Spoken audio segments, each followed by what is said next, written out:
Hola a todos. En este video les mostraré cómo ver los detalles de su plan en la plataforma web de Single Driver, cómo actualizar a Pro, cómo revisar sus transacciones y cómo cambiar los detalles de su tarjeta en la web. Comencemos. Ahora mismo estamos en el panel del conductor.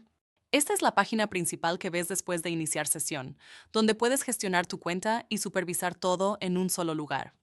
Para revisar los detalles de tu plan, ve al lado izquierdo a la barra de tareas vertical y haz clic en el icono de planes. Aquí podrás ver los detalles del plan de suscripción.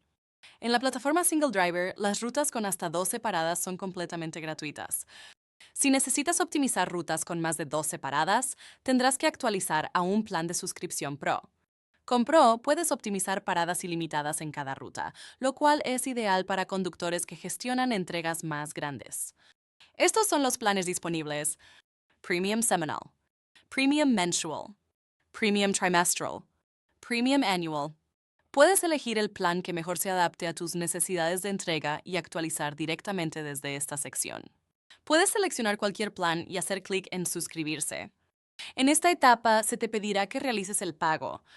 Agrega tu tarjeta y paga de forma segura.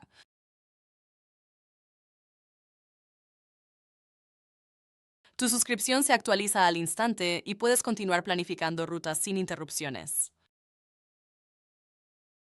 Para revisar las transacciones anteriores, vuelve a la barra de tareas izquierda y haz clic en el icono de configuración. Dentro de configuración, selecciona transacciones. Aquí podrás ver todas las transacciones anteriores realizadas desde tu cuenta. Para actualizar los datos de tu tarjeta en la plataforma web, ve a Planes desde la barra de tareas izquierda. Luego navega al botón Gestionar. Aquí verás tu método de pago guardado, junto con la información de facturación y envío y el historial de facturas. Haz clic en Agregar método de pago, ingresa los datos de tu nueva tarjeta. Marca la casilla para establecerla como método de pago predeterminado y guarda los cambios haciendo clic en Agregar. Una vez actualizada, todas las renovaciones o pagos futuros se cargarán a la nueva tarjeta. Así es como puedes ver los detalles de tu plan, actualizar a Pro, revisar tus transacciones y actualizar los datos de tu tarjeta en la web. Gracias por ver el video y mantente atento para más tutoriales.